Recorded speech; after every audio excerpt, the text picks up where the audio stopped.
Welcome everyone. Today we have another new episodes and this is another interesting discussion with Mr. Daniel. He is young, he is very talented and he has a very good interesting idea on geoengineering. And beside that he has engagement with Transhumanist Party and he is very innovative and very young and he can contribute for the futures. So hello Mr. Daniel, how are you today? Fine, thank you. It's great to be here. Yes, thank you. Can you please introduce yourself and about your role in Transhumanist Party as well as about the geoengineering? Yeah. Sure. Well, my name is Daniel Yeluashvili. I'm a political science graduate from San Francisco State University, and my role in the United States Transhumanist Party is that of Director of Longevity Outreach. So I'm responsible for reaching out to various sources of information and entertainment, very much like yourself with this stream right now, and spreading awareness of transhumanism and its benefits. And I wanted to talk about geoengineering today specifically because of a project of the United States Transhumanist Party called the Transhumanism Handbook. And this is a book that came out a while ago. It's a collection of essays that the USTP put together. And its purpose is to give exposure to transhumanism and to show people essentially what transhumanism is about, where it's going, and what its goals are. And in the Transhumanism Handbook, I contributed an essay on geoengineering. It's one of the chapters in the book. And geoengineering is an umbrella term for a number of technologies that can be used, and in some cases are already being used, to prevent climate change. And what geoengineering does is it focuses not on emissions reduction, for example, stopping the use of fossil fuels, stopping the use of cars, composting, and so on, but it focuses on emissions removal. These are technologies, and there are many of them, that actively remove greenhouse gases from the atmosphere, not only slowing down climate change, but actively reversing it. And for a number of reasons, which I'm happy to get into here, this, I believe, is the only viable future for climate change prevention in the present.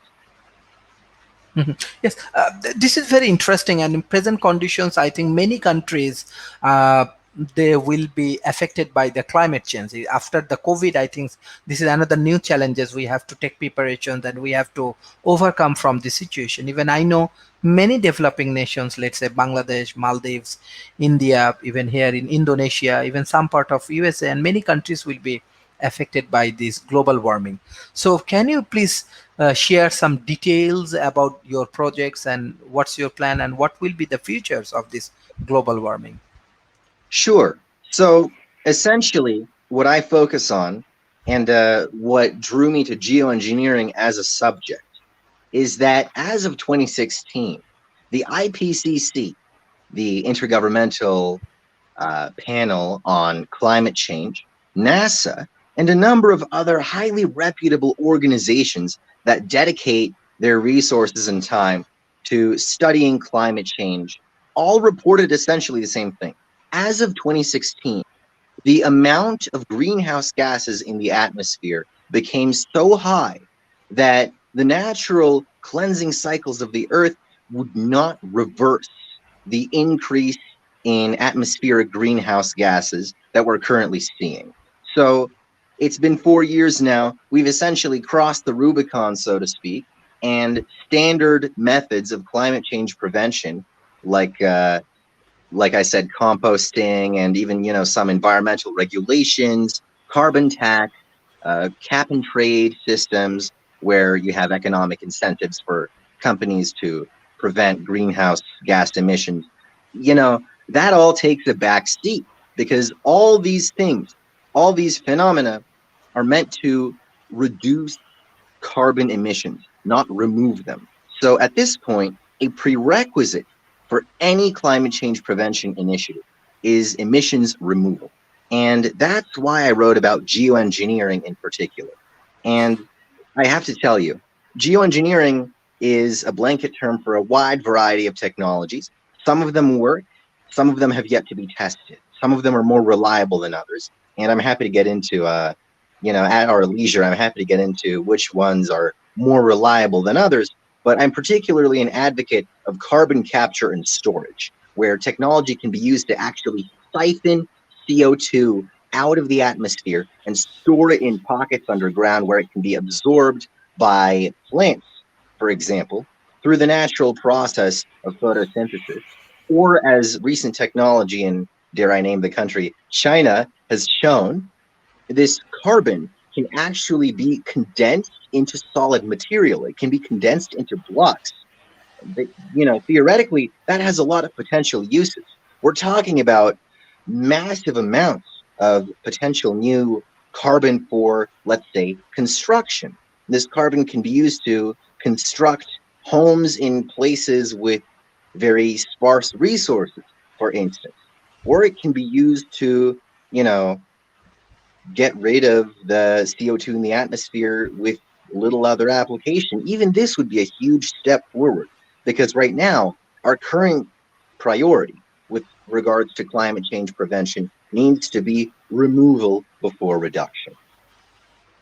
Yes, this is very very interesting things. But my question is that, what your observation, like how actually politically different countries, they are actually taking real preparation for climate change, and especially how actually developing nations and developed nations collaboratively trying to solve this kind of climate change related issues. What your observation? That's a very good question.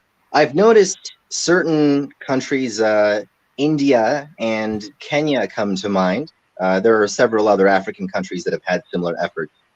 I've noticed that they've engaged in mass efforts to plant large amounts of trees in land that is otherwise unused, where you have land that is arable but not necessarily being developed or cultivated or used for anything. There are no, cities or settlements being built there.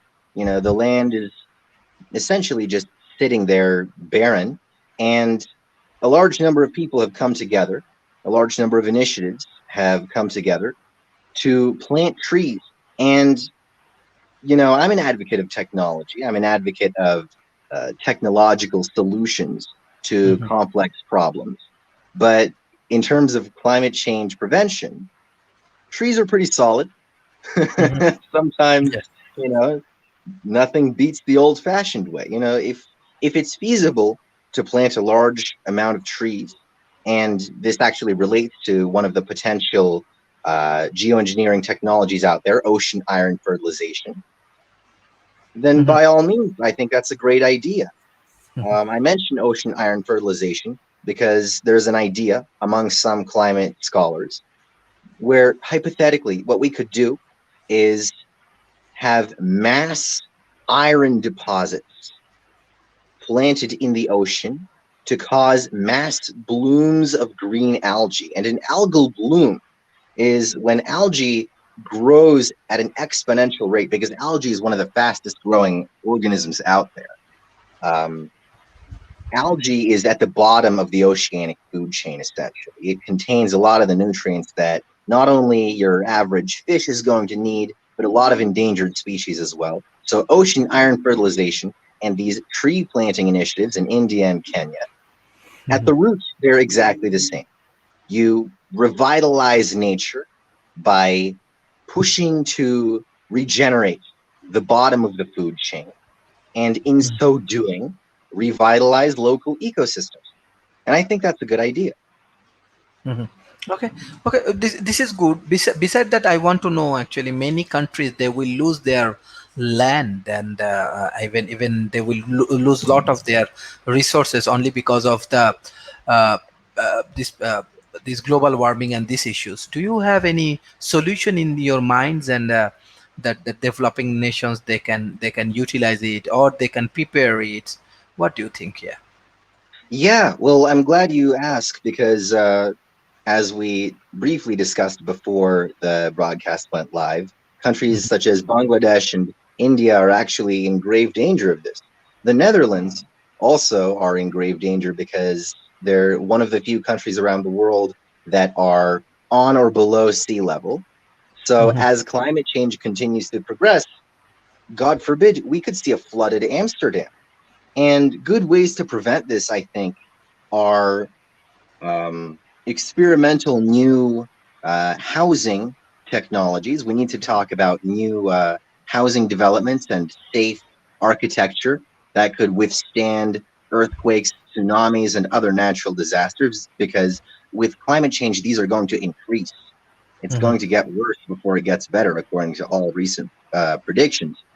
But I think Bangladesh and India and South Asia in particular is an optimal place to test out geoengineering technologies.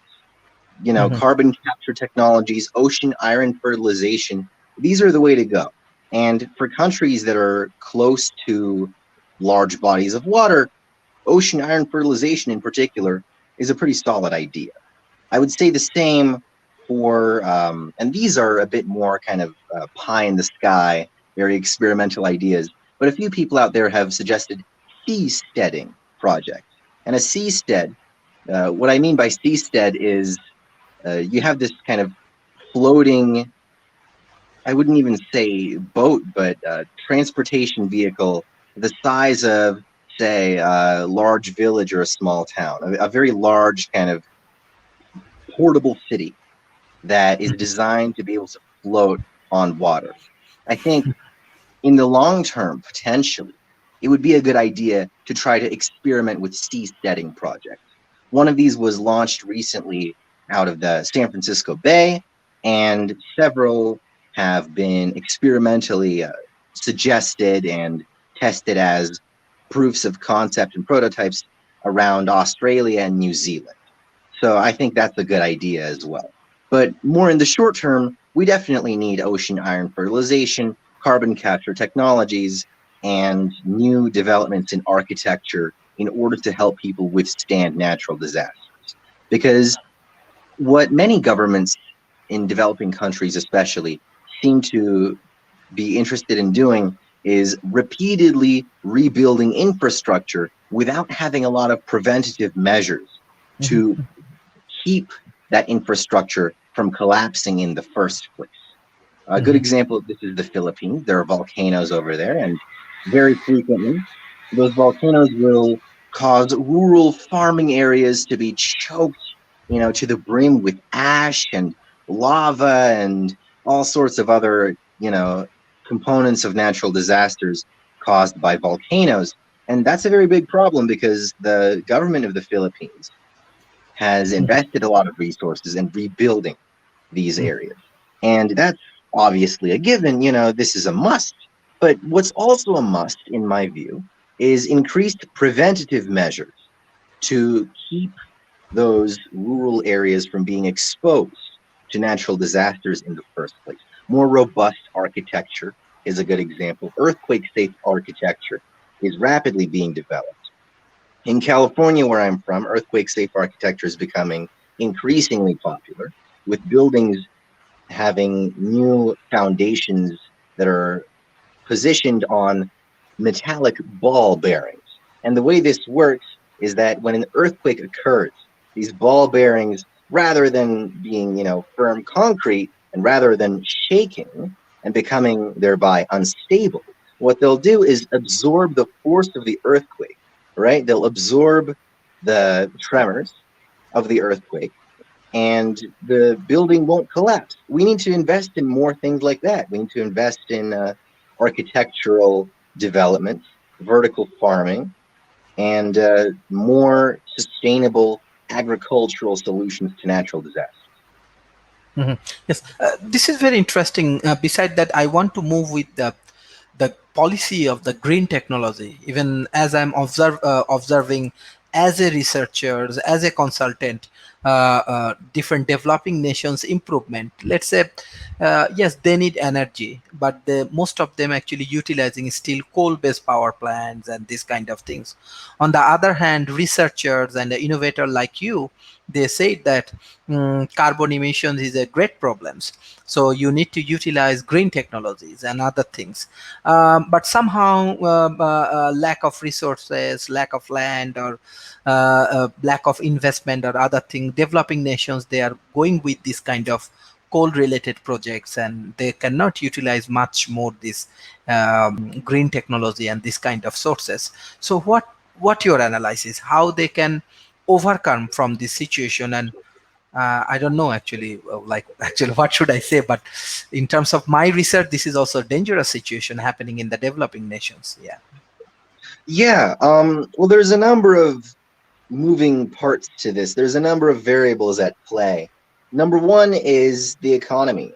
I think a lot of people invest very heavily in coal, oil, and other fossil fuels, particularly many governments. The United States is notorious for this. The value of the US dollar is based in large part on crude oil. And if hypothetically the price of oil goes down, the American economy takes a hit. And Mhm. frankly, the rest of the global economy takes a hit as well, because that's the effect that a global superpower has on global economics. Now, what I would say is this is my analysis. A lot of people, both individual actors and members of larger institutions such as governments, NGOs, and so on, think of green energy and nuclear power, for example, as non-profitable. The idea is that these are initiatives being pushed by compassionate people, perhaps, but people who don't have economic interests in mind. For Mhm. people such as these, let me pose to you a very sobering number: 1 trillion, specifically 1 trillion US dollars. By approximately 2050, that's the amount of infrastructural damage that the United States will receive as a direct result of climate change and the natural disasters that follow it.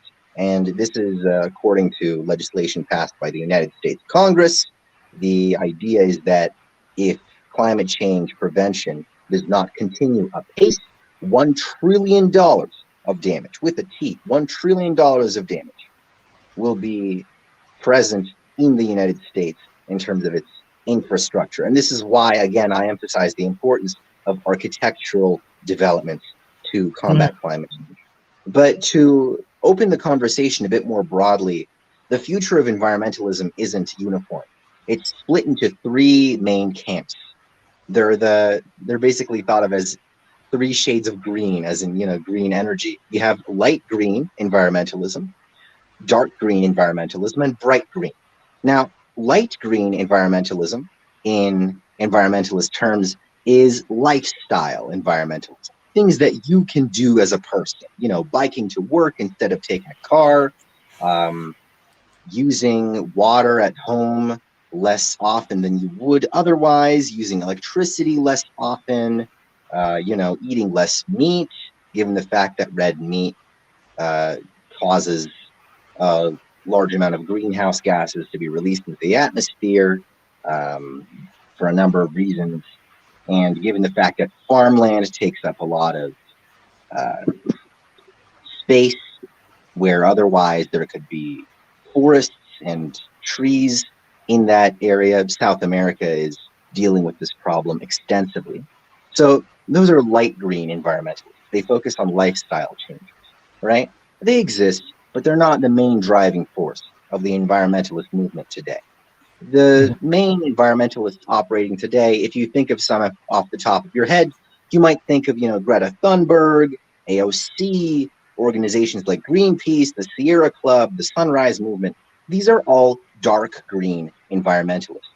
And they point out capitalism as a source of environmental disaster. Basically, their mindset is that capitalism and free market competition are Mhm. intrinsically resource intensive and predatory in their approach to interacting with environmental resources. So, in order to preserve the environment, perhaps at the expense of economic progress and human, you might even say human nature if you're being cynical. That's what the critics of dark green environmentalism like to say. Dark green environmentalists will say we need to protest capitalism, we need to bring down existing systems of power and economics, and move towards social democracy, socialism, or something like this in the name of environmental protection. The third category, and I'll say freely I belong to this one, is bright green environmentalists. So, bright green environmentalists exist across the political spectrum, but they're unified in the idea that technology is the answer to environmental problems. For example, if you have a problem with fossil fuels, an effective solution to this problem is innovation in nuclear power. I, for one, am a staunch proponent of the development of a thorium fuel cycle. Now, the difference between thorium and uranium is that they're very similar elements. They're both radioactive and they can both be used for nuclear fusion and fission, but thorium has a longer half-life, so it lasts longer. A thorium power plant is less likely to melt down, and despite being more expensive, thorium fuel cycles are the better investment in the long run because of that aforementioned $1 trillion statistic, right? Where Mhm. you have potential infrastructural damage abounding as a result of climate change not being prevented. And, in addition to this, you have geoengineering, carbon capture, like I was talking about earlier, carbon sequestration, ocean iron fertilization, and so on. So, bright green environmentalism is the idea that if there's a problem with the environment, technology can probably solve Mhm. Mhm. Yes, this is good idea that you are talking about the technology can probably solve. But I just want to come up with the new things. Let's say example, I'm from Bangladesh. I saw that we have our traditional agricultural process before, but with the help of corporation now new things come, and new pollutions and many things actually happening. Our many traditional methods and everything actually destroying because of the corporate involvement, what you are talking about, that many actually capitalism mindset, and for these things actually many farmer, they lose their traditional methods. On the other hand, new technology comings, but my I want to know, and like how actually this green technology can be helpful. This kind of agro-based economy. Even Malaysia recently, they are observing that Malaysia, Singapore, I think they also have to buy a lot of their agro-based food and other things from other country. Malaysia also developing their own policy for agro-based technology and agro-based economy. What your observation, what will be your guideline, your observation for this kind of green technology and this kind of science and engineering gonna help for developing nation like Malaysia and other country? Right. Well, it's actually very auspicious that you bring that up because technology is rapidly becoming the number one export in many developed countries. And unfortunately, that's come at the expense of many developing countries. Farmers, fishermen, blue collar workers of various types are all being laid off and losing their jobs, and small businesses are losing money and shutting their doors primarily because of economic globalization. We see this in America continuing very rapidly, where small businesses, mom and pop shops are shutting down and being replaced with Walmarts, McDonald's and Burger Mhm. King and so forth. Mhm. And personally, I don't think that's avoidable. Mhm. Um, there are ways to mitigate the damage that is caused by this, but I don't think that's fully avoidable. And that's one thing I think that a lot of protectionists get wrong.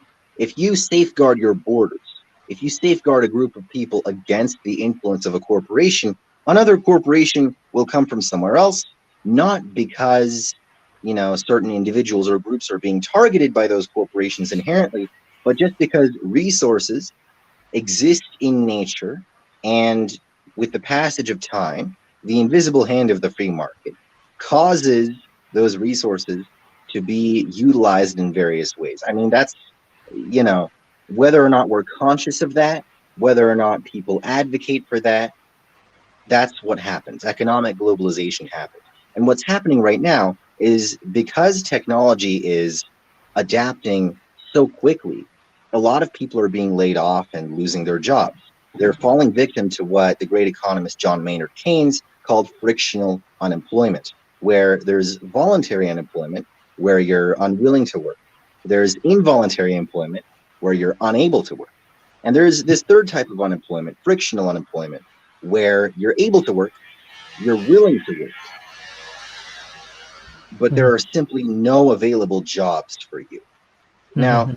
before Keynes, and this was especially true before the Great Depression and the World Wars, the standard doctrine among economists was that frictional employment did not exist. And with the passage of time, eventually, full employment, basically employment among all people who were looking for jobs, would be reached. And this was standard. Everyone learned this, everyone taught this before the Great Depression. And it was not only the Great Depression, but the lulls and stock market crashes that came about circa World War I and World War II that proved this idea wrong.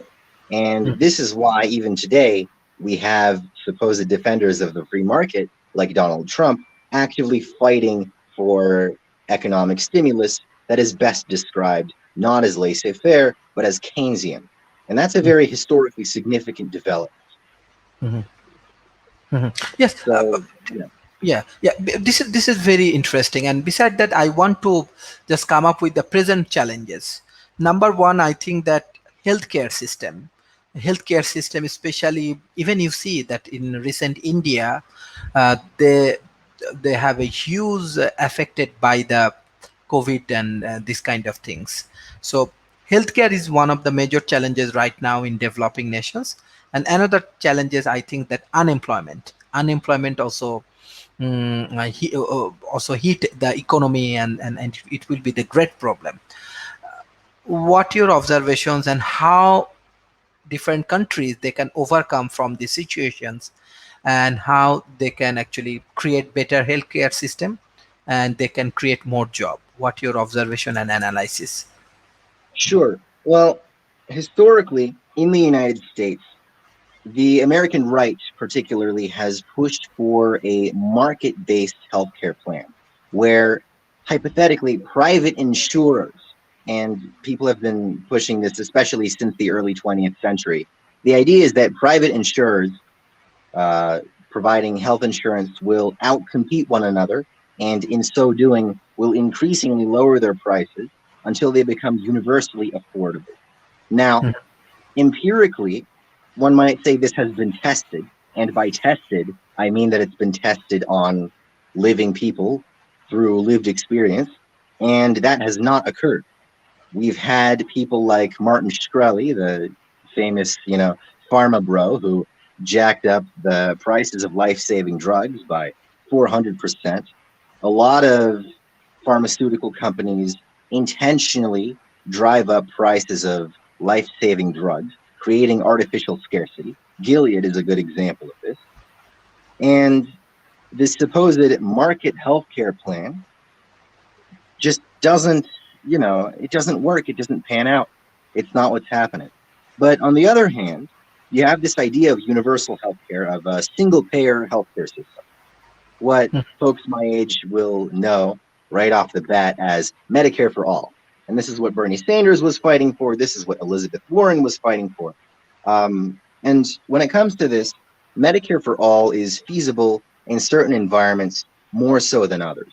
The president of Portugal, Antonio Costa, put this very well. He said every country is specific. Portugal is a country I mentioned because of its very robust, successful social democracy. It has a functioning welfare state. The healthcare there is efficient. Wait times are low. And why does this work? Number one, because the country has a history of effective austerity policies. Number two, it's small. Number three, it's wealthy. And number four, it's culturally homogenous. Cultural homogeneity matters because in a society where people trust each other, incentivizing economic collectivism becomes easier. It's easier to say, I'll pay taxes for my neighbor than it is to say, I'll pay taxes for a stranger. I don't think that should be the case. I don't think morally that mindset is justifiable necessarily, but realistically, that's how it pans out. If you look at attempts to implement single payer healthcare in Canada, right? Canada has a single payer healthcare system. And with a population much smaller than the United States, they've more or less succeeded. But wait times are very large. They're very large. And oftentimes the quality of that healthcare is not as good as it could. The Middle East also suffered from the same problem. Little known fact, Syria has universal healthcare. Of Mhm. course, Syria being not only a developing country, but one of the most fragile states on the planet, aside from, Somalia, Yemen, and others, it doesn't have a lot of money. It's a country that's actively going bankrupt. And in that environment, you can't push Medicare for all. You can't push Medicare for all when your country is in debt, when there are internecine conflicts to be resolved, right? When there's no trust among the population, when there's civil unrest, it's just not going to happen. So it's important to find a balance and not to find a one size fits all healthcare solution, but to look at every sovereign state individually and every culture individually and see what works. Because, again, like I said, every country is specific. Mhm. Mhm. Yes. Beside that, I want to know because a present situation, USA also face lot of challenges in COVID periods because of that economically and the healthcare systems. What your observation? And you are also very good political analyst. What will happen in November election? Well, thank you.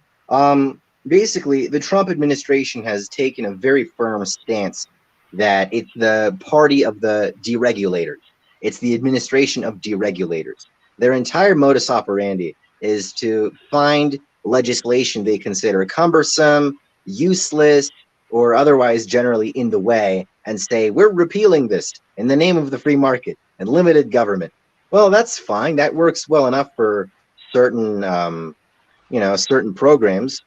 Being from San Francisco, I know very well the burdens of excessive government. I'll give you an example of excessive government. In San Francisco, very frequently, bus drivers are harassed by various passersby, particularly by people who are homeless and very often, maybe under the influence of drugs, alcohol, and so on. And instead of addressing the complaints of bus drivers who basically went to the San Francisco Municipal Transport Agency, which is the agency responsible for organizing public transportation in the San Francisco Bay Area.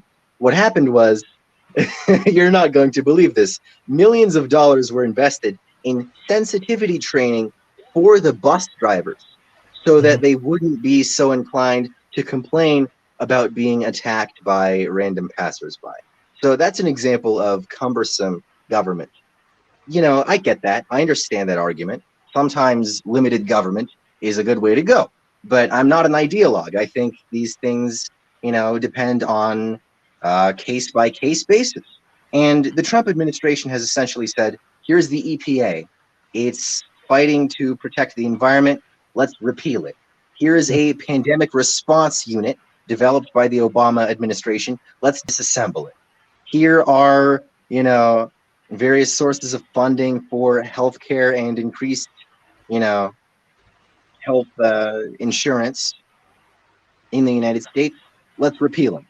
Now, Mhm. the Trump administration, and this is what makes Trump unique among Republicans, by the way, he fought to salvage components of Social Security. He didn't want to scrap it completely, but either because of his cabinet or because of his constituency, Trump's recent announcements regarding payroll taxes seem to indicate that he is scrapping Social Security after all. And what this is going to lead to is not only increased phenomena like the coronavirus, it could lead, God forbid, to increased pandemics, but other disasters that arise. will not be prevented effectively. So in conclusion, I think this could have a major influence on the election, because one of the most reliable tools for predicting the outcome of a presidential election comes from a Columbia University professor named Alan Lichtman. He developed what he called the 13 keys to the White House.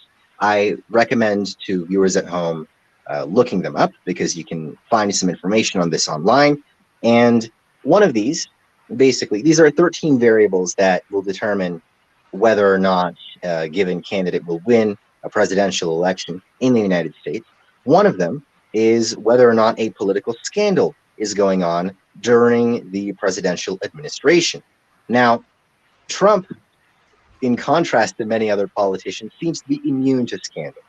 His base did not flinch when they found out about Billy Bush, when they found out about Stormy Daniels, when they found out about accusations of him doing inappropriate things to children. By the way, this was floating around a while ago.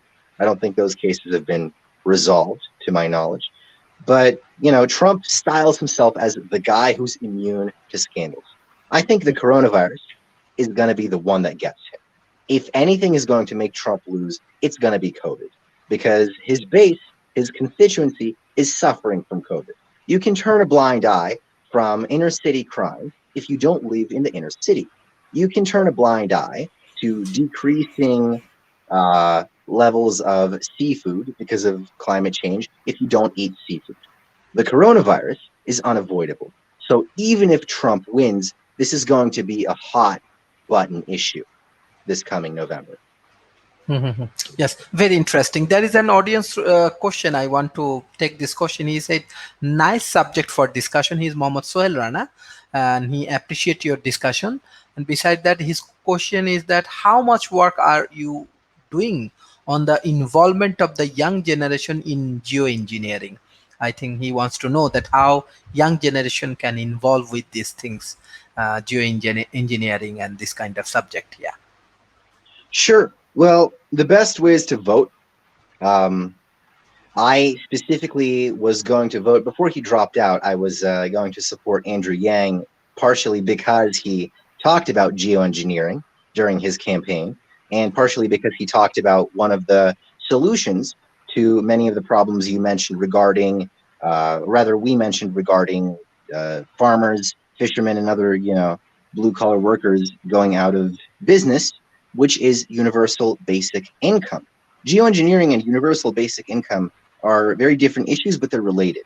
And they're related because they address problems among the working class that major corporations aren't necessarily going to listen to. So if you care about geoengineering, write to your local Congress people, send letters, start petitions, go on GoFundMe and change.org, go on social media, make some noise, because that's what I'm doing. I got an essay published in the Transhumanism Handbook, and it was #1 in its category, in the category of health prevention and medicine, on Amazon. So that's already, serious business. I'm on the lookout for political candidates who speak our language and who also care about geoengineering. The founder of the USDP, Zoltan Istvan, is actually a supporter of geoengineering himself. When he was running for governor of California as a libertarian, he talked about it during his campaign.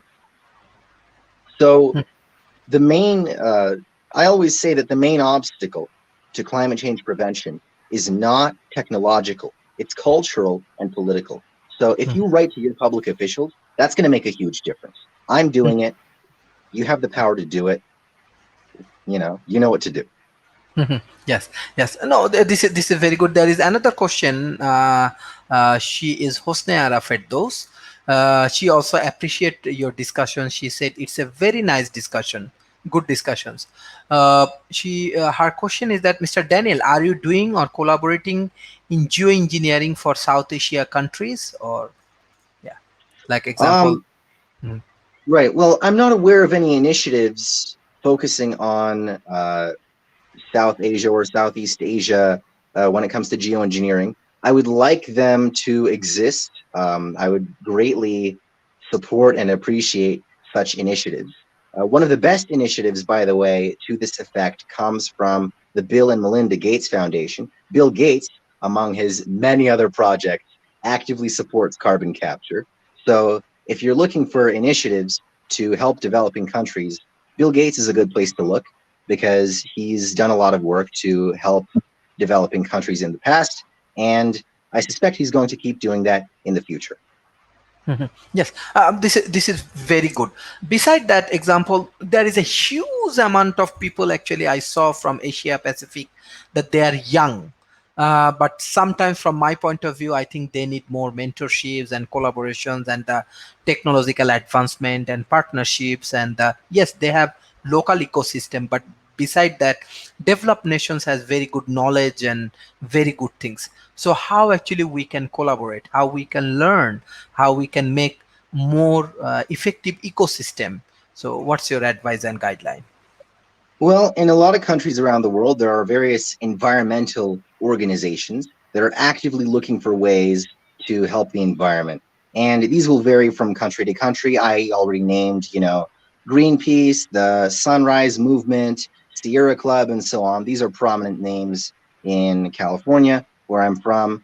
I advise you all to find your local environmental organizations. If there aren't very many, or if there aren't any, go to your local public officials and make some noise, because people will care if you tell them about this issue, because it affects them directly.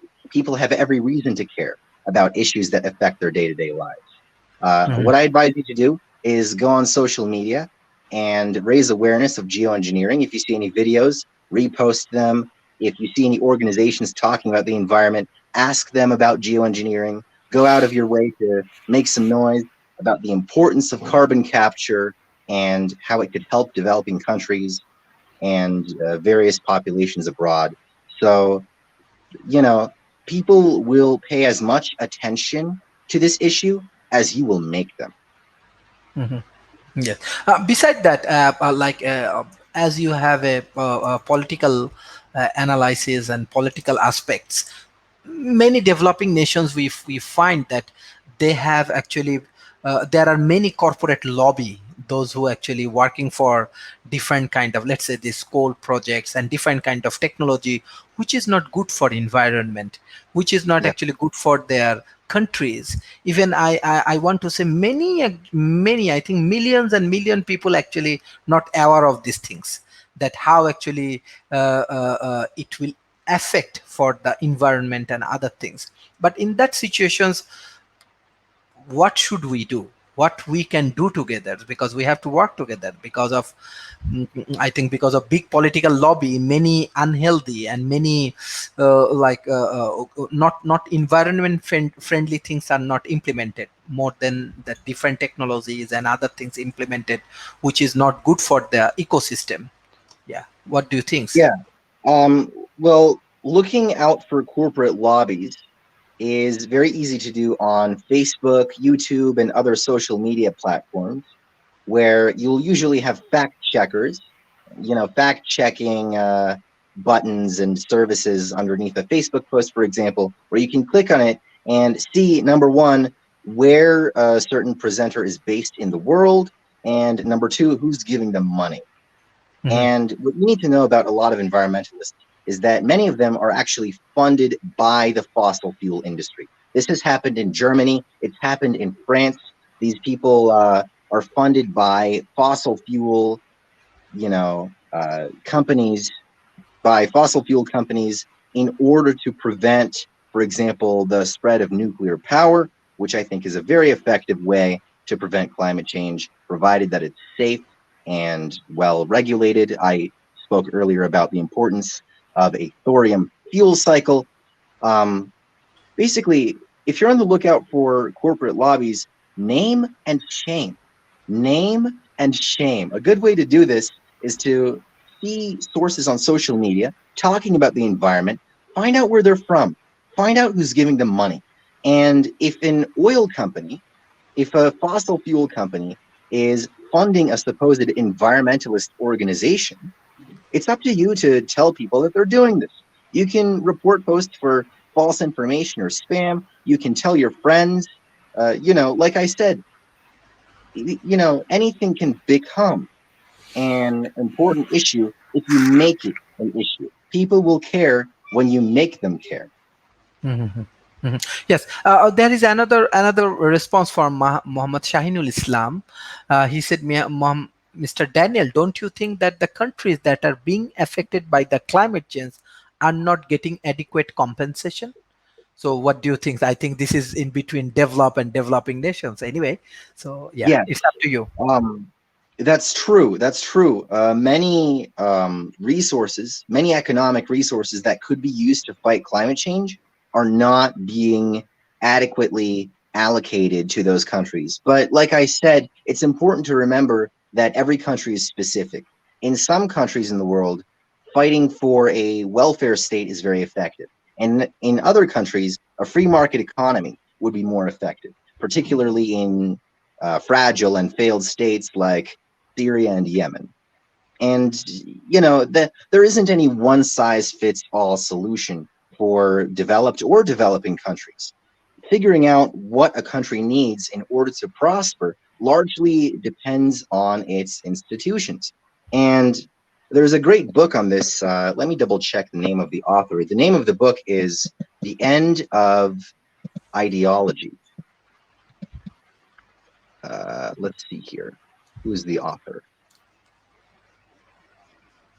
Um, Daniel Bell. The End of Ideology by Daniel Bell is a very good book to pick up if you're trying to figure out, which ideologies fit best in which country. Mhm. I agree that a lot of countries aren't being adequately compensated for, for various reasons. I think Bangladesh, the Philippines, and other parts of the world would be way better off if they received foreign aid specifically to prevent climate change and Mhm. to set up a lot of the, you know, resources that I've described. But again, every country is specific. I don't think there is any one size fits all solution to problems like these. Mhm. Uh, Based on your geoengineering, what's your observation or analysis on this China Belt and Road Initiative? On the other hand, like I know US also trying to do something India Pacific corridors. So, Yeah. what's your analysis in that particular two big countries? They are taking two initiative. One is One Belt One Road Initiative. I want to say it's successfully moving. On the other hand, yeah, USA also trying to introduce this Indo-Pacific corridors and this kind of business relationship. What are your observations and how it will Yeah. affect this? Yeah. Mhm. This is a very important issue because China has a very unique business model. People call China a socialist country. I wouldn't say that's necessarily true. The way China is prospering is through predatory lending practices. Let me give you an example. Right now, China is investing heavily in Somali and Kenyan infrastructure. They give the governments of these respective places, among others, lots and lots of money. We're talking millions upon millions of dollars. And they give them these millions seemingly for, I don't want to say for free, I don't want to say for free, but with very few strings attached. There's a catch. And the catch is this: China is giving loans to countries across the African continent and in some cases in Asia as well, because they know that the governments of those countries will not be able to pay those loans back. What China is banking on is increased economic instability in the region in order to increase the value of the Chinese yuan and to increase the trading power of China and of Chinese goods, because that's the way China sustains itself. It's a predatory country. China is the kind of country that feeds on the resources of other countries. Now, of course, the United States in the past has engaged in large amounts of imperialist activity. Iraq is an obvious example, right? So is Afghanistan. And because of this, talking about imperialism and predatory economic practices uh, causes people to point fingers at the United States. That's understandable. I totally get that. For the record, when the Iraq War happened, I was soundly against it on the grounds that, even if we didn't know that there were no weapons of mass destruction in Iraq at that time, we should have deferred to Congress. There should never have been any direct action by executive order. So, these predatory economic practices are something China is picking up. And America has done similar things in the past. Shell in Nigeria is a very good example of this. But the fact that America is making inroads with India, for example, is in the long run a good thing because it creates a bulwark against China, against Russia, and against other predatory countries whose priority is not to work with other countries, but to preserve their own interests.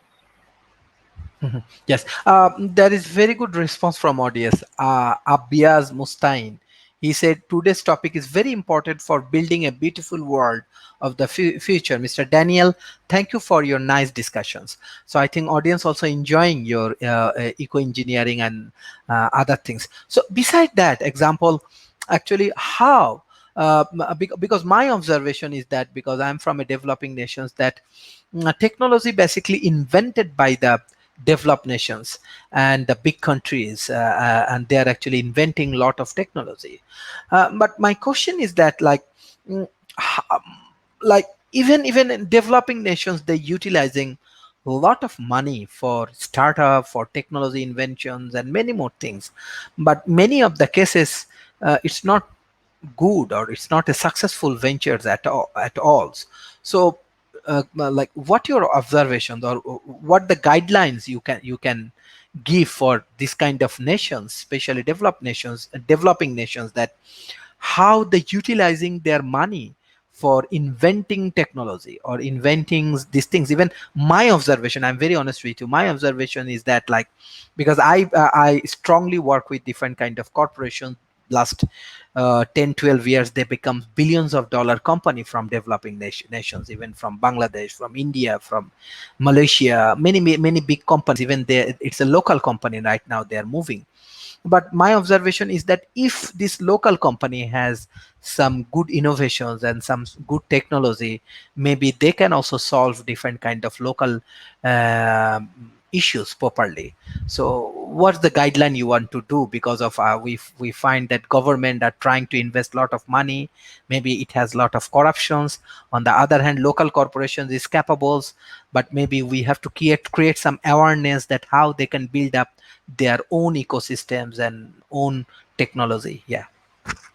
Sure. Well, I can give two levels of advice. I can give advice on the individual level and on the national level. So, for Mhm. the viewers at home who are watching this, if you're wondering uh, why it is that some parts of the world are economically successful and others are not, there's a very easy way to immerse yourself in the habits of people who live differently, and that's to study abroad.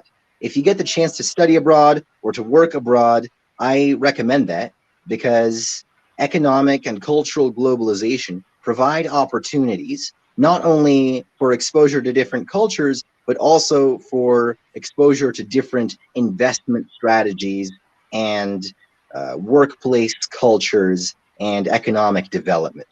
A lot of the most notable, inventions of the past are actually the result of joint operations among different countries. America's space program right now is the result of international collaboration. That's a good example. The agricultural innovations of the state of Israel, which are very significant because it's a very green country. There's a lot of produce being grown there. It's a very industrialized country. It's one of the most economically prosperous countries out there outside of Europe and North America. The reason that happened is because of economic collaboration with the British and French economic advisors. Mhm. So, if you get the chance to learn from people and institutions abroad, that's the way to go. That's very helpful because, as the saying goes, no man is an island, and the easiest way to succeed economically is to learn from those who have already done it. Now, on the national level, I'll also say this.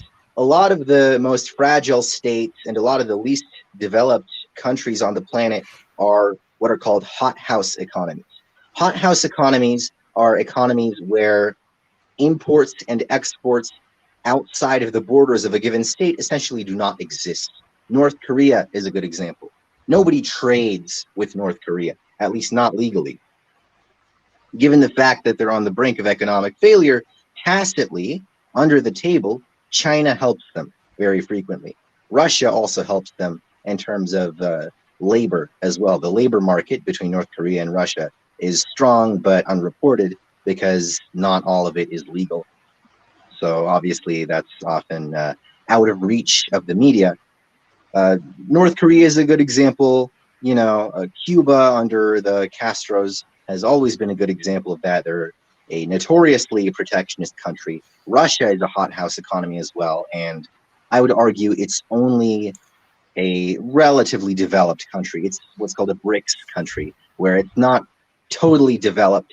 It's not, strictly speaking, developing, but it's in between. And BRICS is an acronym, BRICS. It stands for Brazil, Russia, India, China, and South Africa. Those countries are not exactly developed, but they're on the way there. Russia is only a BRICS country and not a developing country, I would argue, because of its immense access to resources and wide borders and property. It has a lot of property. It's sitting on a lot of resources. So it's able to sustain itself. In the long term, I guarantee you that's not going to work. Hothouse economies are generally a recipe for disaster. If you want a country to succeed, it needs free trade, it needs globalization, it needs labor, especially high-level labor, you know, in high tech and in white-collar industries. Other than that, I would say, like I said, every country is specific. What a lot of countries do, I think this is a rookie mistake, is they succumb to socialist, state capitalist, or anarchist revolutions without focusing on austerity measures beforehand. I mentioned Portugal as an effective, successful example of social democracy before because it spent a lot of time building up its economy, saving money, not focusing on balancing the budget and not overspending. Scandinavia is also a very good example. Finland, Sweden, Norway, Denmark, and Iceland all have lots and lots of money for their universal health care and their social safety nets. Why? Because they spent World War I and World War II deeply immersed in the world of war profiteering. I'm not endorsing war profiteering. I don't think it's moral, but that explains how some countries succeed and some countries don't. That's why some countries are able to cultivate a lot of business and some countries are, like I said, hothouse economies that are on their last legs, like North Korea. So, it depends. I would say that if the population of a country is very small, if the country is very wealthy, if austerity measures have been implemented economically, that's a good time to start experimenting with social democracy and with welfare states. But if there's a lot of conflict, if there's a large population, particularly if the population is culturally diverse, like in much of the Middle East and in the United States as well, social safety nets and socialist policies, in my opinion, are unlikely to function as well. So it really depends on where you go, and it depends on the resources a country has. Thank you. There are more questions actually from audience. Mr. Araf Mehraj, he said that, Mr. Daniel, are you doing any institutional research on the subject like geoengineering? Another question is that from Shumon Dorji, he said that, Mr. Daniel, how much space research is playing a role in geoengineering? Sure. Well, I'll answer those questions in order. Number one, no, I'm not doing any research on this at the moment. My background is in political science, so the reason I wrote about this is to expose a possible political compromise between different parties in the United States. I'm not a climate scientist. So I will leave it to the climate scientists to do research on geoengineering and how best to implement it. My focus is on the political implications of climate change, which I have written about previously. If you like, I highly recommend you pick up the Transhumanism Handbook, available now on Amazon, and find my work in there, find the work of my colleagues there. And for updates, follow the website of the US Transhumanist Party. It's transhumanist-party.org. And a lot of hot new ideas are coming out of there. So I suggest keeping your eyes peeled. The second question was, remind me of the second question again. It was about It's about space research. research. Yes, space Yes, research. yes. Um, so there's some overlap between geoengineering and space research. Specifically, one of the proposals that climate scientists have suggested to geoengineer the Earth's climate is to launch satellites that would act as solar shields. They would shield the Earth from sunlight in order to effectively cool down the atmosphere of the Earth. This is not one of my favorite solutions because it comes with a lot of potential backlash and a lot of unintended environmental consequences. But it's worth looking into. If you're interested in the connection between climate science and space research, NASA releases a lot of papers on both, and the IPCC, the Intergovernmental Panel on Climate Change, is also a very good place to look. So NASA and the IPCC are kind of the two figureheads doing both of those things right now. Mhm. Thank you, Mr. Daniel. It's a very nice discussion. Even I think that our audience also get a lot of information from you. So hopefully in the future, World Talent Economy Forum going to invite you for the group discussions. And World Talent Economy Forum, we also run issue research and development institutions, Al Noor Academy. We are trying to collaborate with the different kind of intellectual people like you, and we are trying to understand the local demand, and based on that we try to fulfill these things based on research, innovations, and real academic aspects, definitely with the industrial experience. So what your concluding remarks for today's sessions, especially for World Talent Economy Forum, if you want to give any advice or guideline? Yes. Sure. If you want to learn more about what I've written, check out the Transhumanism Handbook and follow the US Transhumanist Party at transhumanist-party.org. We're also on Facebook, Twitter, and Instagram if you want to check us out there. If you want to raise awareness about geoengineering, go to your local public official, go on social media, share this video, share as much information as you can. And remember, it's going to be an important issue if you make it an issue. Mhm. Mhm. Thank you, Mr. Daniel. It's a really very good discussion, and it's really good topic. Hopefully in the future we will arrange good group discussion, and we're going to invite you. Thank you for your nice Perfect. contribution. Thank you so much. Yes, Thank yes, you. thank you. Bye bye.